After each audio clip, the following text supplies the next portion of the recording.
Bonjour les amis, c'est moi votre ami Harry ici, j'espère que vous allez bien, moi de mon côté ça va. En tout cas aujourd'hui j'aimerais parler d'une question qui m'a été posée par une de nos amies, notre abonnée Chancel qui est précisément au Canada. J'ai trouvé que c'était vraiment important et je me suis dit de partager avec vous. Elle a déjà son business de nettoyage qui vraiment prospère. Donc, c'est ce que j'aimerais entendre lorsque vous m'appelez. Vous me dites que déjà mon business ça évolue comme ça et tout et tout. Ok. La question qu'elle m'a posée, c'était sur le déplacement de nos travailleurs. Comment est-ce qu'on fait? Comment est-ce qu'on gère? Très important, les amis, lorsque vous commencez à embaucher des gens, vous devez vraiment déjà savoir comment gérer cette partie parce que vous risquez de perdre ou de ne pas faire beaucoup de bénéfices ou soit de dépenser beaucoup de votre temps en train de déplacer les travailleurs entre maison et maison et vous vous retrouvez vraiment je sais pas comment. Ok, donc suivez-moi jusqu'à la fin et vous allez comprendre comment gérer cette situation lorsque vous y arriverez. Ok.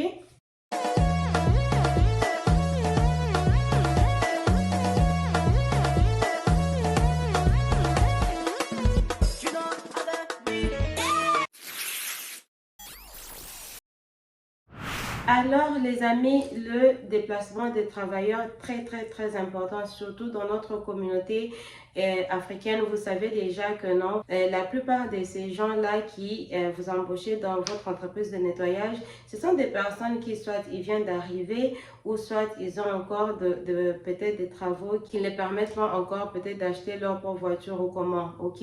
Et vous pouvez peut-être avoir une ou deux personnes qui travaillent avec vous qui peut-être déjà connaît comment conduire ou peut-être qui a déjà sa voiture, mais vous devez en profiter parce qu'au début là, lorsque vous commencez, vous travaillez et vous allez ensemble avec eux, peut-être vous avez encore eu une ou deux maisons et vous allez avec vos travailleurs, vous prenez les produits, les équipements et tout, et puis vous allez chercher les travailleurs et puis vous serez à un point où soit vous allez juste rester gérer votre compagnie de loin, c'est-à-dire que peut-être vous juste faire les documents, laisser faire les horaires et tout comme c'est dans mon cas.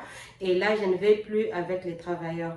Alors, si je ne vais plus avec les travailleurs, cela ne veut pas dire que maintenant, je vais devenir leur chauffeur. Je ne vais plus, je reste maintenant à la maison, gérer autre chose et je laisse mes travailleurs aller faire leur travail, ok? Lorsque ça arrive à ce point-là, vous devez savoir comment faire. Nous allons commencer d'abord par le commercial parce que le commercial, ça a toujours été plus facile. Vous signez un contrat avec un client, il vous donne son bâtiment, vous dites à votre travailleur, vous cherchez la personne qui pourra faire ce travail-là, ok? Si par exemple c'est un travail qui est sur la ligne des bus, carrément, vous dites à votre travailleur que vous acceptez de faire ce travail, si c'est 2 fois la semaine ou 3 fois la semaine ou une fois la journée, vous lui donnez son horaire et il y va. Parce que la plupart des temps, très souvent d'ailleurs, les clients commerciaux, vous avez un endroit où vous gardez tous vos produits et équipements. Donc, il vous donne déjà un endroit où il y a l'aspirateur, il y a tous les produits de nettoyage. Et d'ailleurs, la plupart des clients commerciaux, peut-être avant vous, il y avait déjà, soit eux-mêmes, ils faisaient leur nettoyage, ou soit ils avaient déjà une autre compagnie de nettoyage qui travaillait avec eux. La plupart des temps, c'est peut-être ils avaient un travailleur et les choses n'ont pas marché. Parce que l'avantage de travailler avec une compagnie de nettoyage est que si par exemple moi je travaille pour un bâtiment et j'envoie un travailleur là-bas, si un travailleur est malade ce jour-là, je peux facilement envoyer une autre personne ou moi-même gérer. Donc, il n'y a pas d'absence, ok? Mais alors que lorsque eux, ils ont leur travailleur qui fait leur travail dans la compagnie, s'ils tombent malades, il n'y a pas quelqu'un d'autre pour faire le travail. D'ailleurs, j'aimerais vous dire que lorsque vous allez pour essayer d'arracher un contrat, c'est un bon point à mentionner. Il faut toujours leur dire que non, chez nous, il n'y a pas d'absence. Si un travailleur tombe malade, il y a l'autre travailleur qui viendra le lendemain pour faire le travail, ok? Alors, ce que j'aimerais dire par là, c'est que lorsque c'est un bâtiment, ils ont peut-être déjà leur coin où ils gardent tous leurs trucs de nettoyage. Cela veut dire que votre travailleur n'est pas obligé de se déplacer avec tous les équipements et tous les produits de nettoyage. Donc, ce qu'il a à faire, c'est juste aller là-bas, faire son travail et que peut-être si il remarque que les produits commencent à finir ou diminuer, il vous dit à vous ou il dit au manager, et puis le manager connaît comment aller remplacer ou ajouter le produit.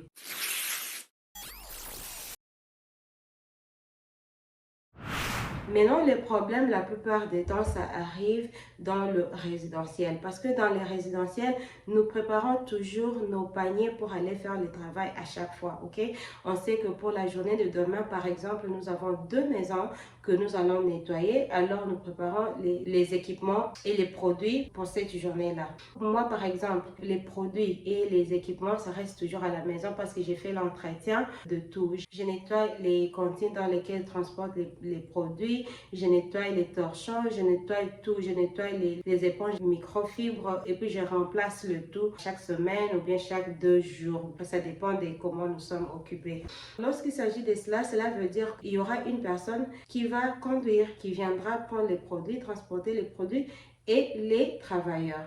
Alors, ce que j'ai fait, j'essaie d'envoyer toujours 2 personnes pour faire une maison. Je prends une personne, la personne qui connaît conduire, ok? Et c'est elle qui ira chercher les autres qui ne connaissent pas conduire et ils viennent chercher les produits et puis ils vont faire le travail ensemble.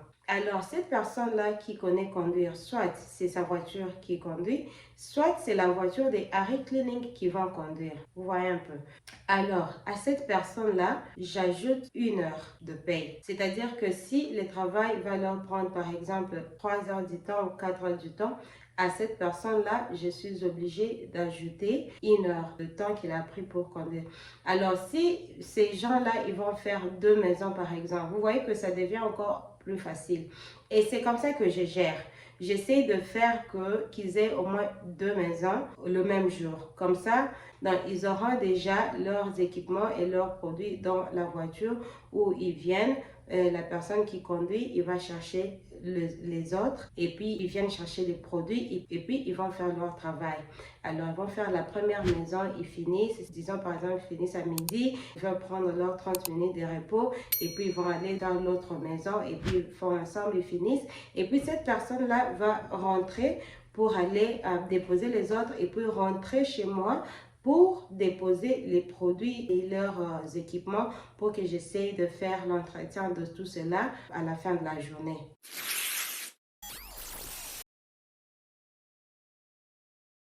Alors, au cas où la personne n'a pas de voiture, comme je l'ai dit, vous lui laissez conduire votre voiture de business si vous en avez. Et là, maintenant, si vous n'en avez pas et que vous êtes encore au début de votre business, vous êtes obligé de leur conduire de maison à maison. C'est que je décourage à tout le monde. Moi, je pense que déjà, si vous êtes au niveau d'engager des travailleurs, là, moi, je pense que vous êtes obligé de chercher une petite voiture au nom de votre business ou bien vous cherchez une de ces personnes-là qui connaît conduire et que ce soit la personne qui conduit entre maison pour les autres. Il y a une fois où j'avais tellement de clients, j'avais été tellement busy que les travailleurs qui conduisaient étaient tellement busy en train de faire autre chose que j'étais obligée de payer une personne dans la communauté, dans notre communauté, qui m'aidait juste à transporter ces personnes-là. C'est une personne qui, aux États-Unis ici, il fait soit son taxi ou bien son Uber. Et je lui dis par exemple que non, mes travailleurs, ils vont se déplacer à telle heure. Et puis de telle heure à telle heure, ils vont se déplacer encore. Et par après, ils vont rentrer à la maison. Ça avait marché pendant un temps. Ça m'écoutait un peu plus cher. Mais j'ai essayé de manager parce que j'essayais en même temps de garder aussi mes clients. Vous voyez un peu. Donc, c'est un peu ça. Dans ça aussi, c'est une autre solution où vous pouvez chercher une personne dans la communauté qui peut vous aider à déplacer vos travailleurs à chaque fois. Dire que vous leur payez entre chaque déplacement, non. Vous ne leur payez pas entre chaque déplacement. Parce que vous-même, lorsque vous travaillez pour une compagnie, on ne vous paye pas pour le déplacement. Donc, si la personne veut travailler avec vous, non, vous ne lui payez pas. Je ne sais pas quelles sont les distances qui vous prend, vous, d'aller de maison en maison. Mais sinon, non, vous ne payez pas des personnes pour leur déplacement. Vous leur payez juste leur temps de travail, ok? Comme moi, par exemple, comme je vous avais dit, je ne déplace personne pour 1 heure du temps, 2 heures du temps. Le minimum, c'est 3 heures du temps. Quand je prends un travail, il y a des clients qui m'appellent, qui me disent que non, voilà, nous, on veut juste nettoyer notre sous-sol. Ça peut vous prendre juste 45 minutes. Oui, ça va nous prendre 45 minutes, mais notre déplacement commence à 3 heures du temps. Et c'est la même chose aussi pour vos travailleurs. Lorsque vous sortez les enfants d'autrui, vous sortez les travailleurs, vous leur payez aussi à partir de 3 heures du temps. Raison pour laquelle je ne prends pas n'importe quel contrat, parce que je dois voir si ça va marcher avec moi et mes travailleurs. Je ne peux pas déplacer quelqu'un pour juste 45 minutes. Vous voyez un peu. Et là, alors, c'est la raison pour laquelle je dis que non, voilà, si je vous paye déjà vos 3 heures du temps, je ne vois pas pourquoi je vous payerai encore pour votre déplacement. Comme vous qui travaillez déjà pour une compagnie, lorsque vous allez travailler, on ne vous paie pas pour votre déplacement et c'est la même chose, vous aussi vous êtes une compagnie et vous n'êtes pas obligé pour payer pour le déplacement de l'autre personne. Cela est différent en Afrique. Dans le transport de travailleurs, là, c'est obligatoire. Parce que ce qui arrive, c'est que vous risquez de ne pas voir la personne au travail et c'est sur vous que ça va retomber. Mais en Afrique, lorsqu'on fait cela, on se dit que voilà, cette personne, par exemple, je devais lui payer un salaire, par exemple, de 200 $ le mois. Mais là, je lui paye 180 parce que les 20 autres dollars vont sur son transport. C'est comme ça que vous gérez. Vous voyez un peu. Mais ici, aux États-Unis, où moi je suis, ou peut-être je pense que c'est le même système au Canada, en tout cas, je ne suis pas pour payer, par exemple, quelqu'un qui va d'une maison dans les ans finis à faire 4 heures du temps dans une maison et puis ils vont se déplacer pour 30 minutes pour aller dans une autre maison et je leur paye les 30 minutes de déplacement entre maisons. Là, je ne suis pas dedans. J'essaie juste de gérer, de faire, en tout cas, le plus qu'on fait la journée, c'est 2 maisons pour essayer toutes ces histoires-là, ces conflits et tout et tout. Donc, c'est un peu ça ce que je voulais partager avec vous aujourd'hui, les amis. En tout cas, si vous avez d'autres questions, ça nous aide, comme je l'ai toujours dit, à faire d'autres vidéos pour vous. Donc, c'est tout le monde qui en profite. Alors, à tantôt.